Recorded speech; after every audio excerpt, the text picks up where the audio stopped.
성도 여러분, 오늘도 기쁨의 날을 맞이하셨습니까? 기쁨의 제46일 5월 15일 수요일 토론토 한인 장로교회 새벽 기도를 시작하도록 하겠습니다. 오늘은 수요 예배가 있는 날입니다. 오후 3시까지 본당으로 와주시면 감사하겠습니다. 그리고 안타까운 소식을 한 가지 전합니다. 저희 교회 양로원 교우이신 남태희 성도님, 우리 남동일 안수집사님 부친 되시는데요. 어제 오전에 소천하셨습니다. 우리 장례 일정이 정해지는 대로 여러분들께 다시 한번 알려드리도록 하겠습니다. 우리 유가족들 위해서 기도해 주시면 감사하겠습니다. 오늘 우리에게 주신 말씀 하박국서 말씀 저희가 읽고 배경 설명해 드리도록 하겠습니다. 하박국서 1장 1절부터 11절까지의 말씀 제가 읽어 드리겠습니다. 선지자 하박국이 묵시로 받은 경고라. 여호와여, 내가 부르짖어도 주께서 듣지 아니하시니 어느 때까지리이까? 내가 강포로 말미암아 외쳐도 주께서 구원하지 아니하시나이다. 어찌하여 내게 죄악을 보게 하시며 패역을 눈으로 보게 하시나이까? 겁탈과 강포가 내 앞에 있고 변론과 분쟁이 일어났나이다. 이러므로 율법이 해이하고 정의가 전혀 시행되지 못하오니 이는 악인이 의인을 애워쌌으므로 정의가 굽게 행하여짐이니이다. 여호와께서 이르시되 너희는 여러 나라를 보고 또 보고 놀라고 또 놀랄지어다. 너희의 생전에 내가 한 가지 일을 행할 것이라. 누가 너희에게 말할지라도 너희가 믿지 아니하리라. 보라, 내가 사납고 성급한 백성 곧 땅이 넓은 곳으로 다니며 자기의 소유가 아닌 거처들을 점령하는 갈대아 사람을 일으켰나니 그들은 두렵고 무서우며 당당함과 위엄이 자기들에게서 나오며 그들의 군마는 표범보다 빠르고 저녁 이리보다 사나우며 그들의 마병은 먼 곳에서부터 빨리 달려오는 마병이라. 마치 먹이를 움키려 하는 독수리의 나름과 같으니라. 그들은 다 강포를 행하러 오는데 앞을 향하여 나아가며 사람을 사로잡아 모으기를 모래같이 많이 할 것이요 왕들을 멸시하며 방백을 조소하며 모든 견고한 성들을 비웃고 흉벽을 쌓아 그것을 점령할 것이라. 그들은 자기들의 힘을 자기들의 신으로 삼는 자들이라. 이에 바람같이 급히 몰아 지나치게 행하여 범죄하리라. 아멘. 교우 여러분, 이제 기쁨의 50일도 거의 끝나가고 있습니다. 우리 새벽 기도와 함께 기쁨의 시간을 잘 보내오셨습니까? 기쁨의 50일을 마치더라도 우리 삶 가운데 역사하시는 하나님을 계속해서 만나시면서 주님만이 주실 수 있는 기쁨을 누려가시는 여러분들이 되시기를 바랍니다. 오늘부터 우리는 하박국서를 들어가게 됩니다. 그런데 들어가자마자 나옵니다. 하박국서는 3장밖에 안 되는 짧은 본문이기 때문이죠. 우리가 주일까지 묵상하게 되고요. 아마 실질적으로 새벽 기도 때는 금요일까지만 저희가 다루게 될 것 같습니다. 그리고 다음 주부터는 잠언 말씀, 전부 다는 아니고요. 잠언의 일부 말씀들을 약 3주 정도 이제 다시 예전의 포맷으로 돌아가서 새벽 기도 이전의 형식으로 진행하도록 하겠습니다. 하박국이 누군가요? 한마디로 정의해 본다면 잘 알려지지 않은 유다 멸망 시기의 예언자다. 이렇게 정의해 볼 수 있겠습니다. 사실 성경 안에는 하박국이 누구인지에 대한 정보가 거의 없습니다. 하박국이라는 이름은 오직 여기에만 등장합니다. 뜻도 알 수 없습니다. 어떤 식물의 이름이 아니었을까 이렇게 추정만 하고 있습니다. 게다가 성경 안에서 아무런 부가 정보도 없습니다. 대부분의 경우에 이 선지서의 첫 시작 부분에는 선지자의 이 예언자의 어떤 가계라든가 아버지가 누구다 뭐 이런 거나 아니면 활동한 시기의 왕 이름이라든가 뭐 이런 기타 정보들이 적혀 있게 마련입니다. 근데 하박국은요, 아무 정보가 없습니다. 깔끔합니다. 1절 보시면 선지자 하박국이 묵시로 받은 경고라. 끝입니다. 하박국에 대해서 알려진 건 이게 답니다. 재밌는 건 다른 예언서들에서는 첫 시작 부분에 명시적으로 선지자라는 호칭이 들어가는 경우가 거의 없는데 정작 여기에는 또 그 호칭은 있습니다. 선지자 하박국이다. 딱 그 말씀만 있고 아무런 정보가 없습니다. 이래저래 굉장히 파격적인 시작이죠. 다만 이 하박국에 대해서 추적해 볼 수 있는 힌트는 좀 있습니다. 이 하박국의 전체적인 내용은 유다와 바벨론에 대한 부정적인 어떤 언급이다라고 볼 수가 있겠는데 이렇게 유다도 부정적인 상황이고 바벨론도 역시 부정적인 상황은 유다가 멸망하기 직전, 유다 말기에 해당하는 상황이죠. 그 이전에는 바벨론이라는 나라가 없었고요. 그 이후에는 유다라는 나라가 멸망해서 없어집니다. 학자들은 조금 더 세밀하게 이제 들어가는데 이 바벨론이 아직은 뭐 이렇게 막 온 세계를 지배하고 있는 나라처럼은 잘 안 등장하고 이제 막 발흥해서 점점 강해지면서 주변을 집어삼키는 뭐 그런 때인 것처럼 보이는 묘사들이 좀 등장하고 있습니다.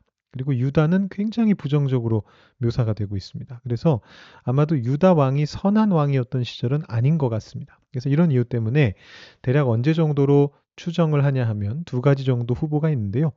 먼저는 요시아가 즉위하기 전이나 요시아가 즉위는 했지만 아직 개혁을 시작하기 전, 이때가 이제 첫 번째 후보가 되겠고, 좀 더 가능성이 높은 후보는 요시아가 죽고 여호야김이 왕위에 막 올랐을 때, 이때로 이제 추정을 많이 합니다. 이때가 주전 7세기 말엽이거든요. 주전 뭐 620년, 605년 뭐 이렇게 생각을 하는데 예레미야와 거의 동시대 혹은 조금 먼저 활동한 예언자이지 않을까 이렇게 생각이 됩니다.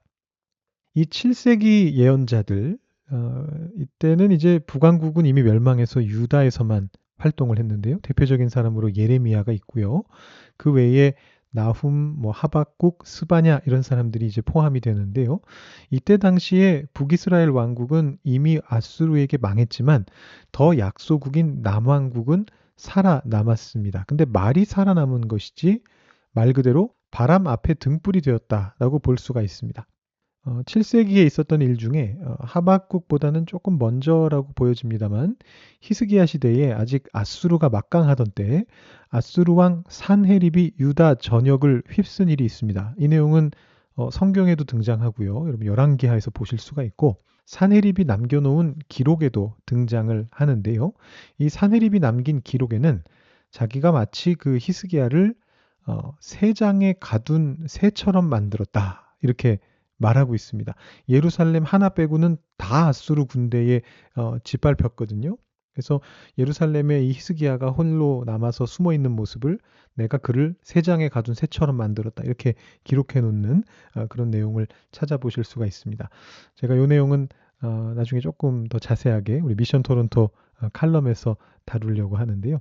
어쨌든 이런 일이 있었고 이후에 바벨론의 압박을 받기 시작하고 그래서 이제 하나님의 뜻을 구하는 선지자들은 이 바벨론에 의해서 유다가 멸망할 수 있겠구나라는 걸 어느 정도 예견하고 예고하게 됩니다. 오늘 말씀 이 하박국 1장의 내용이 이런 이제 흐름 속에서 나온 예언입니다. 하박국 1장에서는 아직은 바벨론이 강성하게 대두되지 않았습니다. 하박국은 유다를 먼저 바라보고 있거든요. 근데 이 하박국이 바라보고 있는 유다의 모습은 그야말로 엉망진창입니다. 선지자의 눈에 보이는 것이라고는 강포와 죄악과 폐역과 겁탈과 변론과 분쟁 뭐 이런 것들입니다. 한마디로 말해서 안 좋은 건 다 모여 있습니다. 그래서 율법이 해이하고 정의가 전혀 시행되지 못한다. 정의가 굽게 행하여진다. 이렇게 하박국이 유다의 모습을 바라보고 있습니다. 그래서 하박국이 여호와 하나님께 따져 묻습니다. 이게 대체 뭔 일입니까? 이대로 두고 보실 겁니까? 제가 계속해서 묻는데 왜 대답이 없으십니까? 이렇게 묻는 내용이 2절부터 4절까지의 내용입니다. 그때 하나님께서 답변하시죠. 그것이 이제 5절부터 11절까지인데요. 하나님이 갈대아 사람을 일으키실 거다. 이 갈대아 사람이 바로 바벨론입니다. 바벨론의 별명이 갈대아인데요. 결국은 이 바벨론이 유다를 징계하게 될 것이다. 하나님의 지팡이가 된다. 이런 이야기가 적혀 있습니다. 물론 이 하나님의 답변이 하박국에게 또 새로운 문제를 불러일으키게 되는데 이제 그거는 내일 내용이니까 우리가 내일 함께 살펴보기로 하고요. 오늘 말씀은 우리에게 하나님의 정의란 때로는 굽어지는 것처럼 보일지라도 반드시 이루어지고 만다라는 것을 보여줍니다. 우리가 호세아서를 쭉 보면서 북이스라엘의 멸망이 다가올 때 북이스라엘에서 어떤 일이 일어났는가, 하나님의 정의와 심판이 어떻게 선고되고 어떻게 그대로 이루어졌는가를 이미 살펴봤습니다. 근데 그로부터 약 150년 정도 후에 150년도 채 안 됐을 때고요. 하박국이 활동하던 시기를 기준으로 한다면 거의 한 100년 남짓 지난 후인데 남유다 왕국에서 똑같은 일이 다시 벌어집니다. 쉽게 말해서 배우는 게 없어요. 또 정의를 굽게 하고 율법은 또 해이해지고 사람들과 사람들 사이에서 강포와 겁탈과 변론과 분쟁과 패역이 나타나고 있는 거죠. 결국 그 결과가 바벨론에 의한 유다의 멸망으로 나타나게 됩니다. 오늘 말씀을 몇 가지로 적용 가능하겠습니다만 오늘은 특별히 우리가 호세아 다음에 이 말씀을 읽었기 때문에 그걸 좀 연결해 가지고 보면 좋을 것 같아요. 이렇게 한번 묵상해 보면 좋을 것 같습니다. 우리가 혹시 하나님의 가르침을 얻고도 다시 멸망으로 달려가는 실수를 범할 때가 있지 않은가. 아프게 매를 맞았는데도 잠시 후에 그것을 잊어버리고 다시 관성대로 나의 죄악으로 치닫게 되는 경우가 있지 않은가. 한번 오늘 그 부분에 집중하면서 묵상해 보시면 좋겠습니다. 여러분의 개인적인 삶과 관계에도 한번 적용해 보시고요. 또 우리 교회에도 한번 적용해 보시고요. 우리가 아픔을 겪고 약 2년이 되어 가는데 혹시나 우리가 이제 됐다 생각하면서 작년과 재작년에 그 겸손했던 마음을 잊어버리고 다시 예전처럼 행하는 일들이 있다면 우리가 정신 차리고 다시금 주님 앞에 정결하고 겸손한 모습을 되찾을 수 있길 위해서 기도하면 좋겠습니다. 여러분 개인적으로 묵상해 보시고 기도해 보시기 바랍니다. 제가 기도하고 2부 순서로 넘어가겠습니다. 사랑이 많으신 하나님 아버지 감사합니다. 우리를 사랑하셔서 우리를 이곳에 불러주시고 오늘 아침에도 깨우시고 하나님의 말씀으로 우리의 영을 다시 깨우시니 감사합니다. 하나님, 호세아의 시대에 그렇게 잘못한 것들을 다 본 사람들이 100년도 지나지 않아서 다시금 똑같은 실수를 저지르며 똑같은 죄악을 저지르며 나라가 멸망하는 길로 달려가고 있었던 이 하박국 시대의 유다 왕국의 모습을 바라보면서 우리의 모습을 다시 한번 돌아봅니다.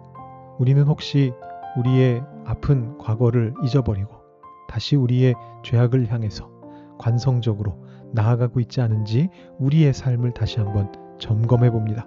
그리고 다시 한번 주님 앞에 정결하고 겸손하겠노라 다짐하며 주님 앞으로 나아갑니다. 하나님 우리의 마음을 지켜주시고 우리의 생각을 어루만져 주셔서 주님 앞에서 언제나 겸허한 자세로 주님의 음성에 귀 기울이며 그 음성대로 살아갈 수 있는 저희들 될 수 있도록 인도하여 주시옵소서. 우리에게 오늘 하루도 기쁨을 허락하여 주셔서 주님과 동행하는 기쁨이 오늘 하루의 삶 속에 넘치도록 흘러넘칠 수 있도록 주님 인도하여 주시옵소서. 감사드리며 예수님의 이름으로 기도드립니다. 아멘. 오늘은 예수는 믿는데 기쁨이 없어서 제86장 영원한 기쁨 읽어드리겠습니다. 먼저 시편 말씀 보시고 묵상 내용도 이어서 읽어드리겠습니다. 시편 51편 11절 말씀. 영원한 기쁨이 그들의 머리 위에 있고 슬픔과 탄식이 달아나리이다. 아멘. 이 책을 쓰면서 가끔씩은 아이디어가 떨어지면 어쩌나 하고 걱정했다. 기쁨이라는 하나의 좁은 주제에 대해 말할 수 있는 게 과연 얼마나 될까? 그런데 가장 예기치 못했을 때 하나님은 생생한 기쁨과 솟구치는 새로운 생각들로 나를 놀라게 하곤 하셨다. 점차 나는 기쁨의 영감이 절대로 떨어지지 않으리란 걸 깨달았다. 생각이 무한하시고 기쁨의 근원이신 분과 내가 연결되어 있기 때문이다. 사실 즐거워할 대상이 끝이 없음을 아는 것이 기쁨이다. 기쁨은 덧없는 양식이 아니라 영원한 양식을 먹고 산다. 죽은 후까지 기다려야 영원한 기쁨을 경험하는 것이 아니다. 기쁨이 영원하다면 지금도 존재하고 항상 존재해왔다. 기쁨은 늘 흐르고 있는 강과 같다. 우리는 그 흐름에 뛰어들기만 하면 된다. 슬픈 날이면 나는 나무며 꽃이며 하늘을 바라보며 이런 생각을 한다. 지금은 왜 느껴지지 않지? 뭐가 잘못된 거지? 잘못된 거라곤 내가 거짓말을 듣고 있다는 것뿐이다. 이 아름다운 풍경의 본질은 하나도 바뀐 게 없는데 내 머릿속의 음성이 이렇게 읊조린다. 그런 것들의 아름다움은 다 소진됐어. 사라졌다고. 너는 그것을 다시는 느끼지 못할 거야. 그 음성은 이렇게 속삭일 때도 있다.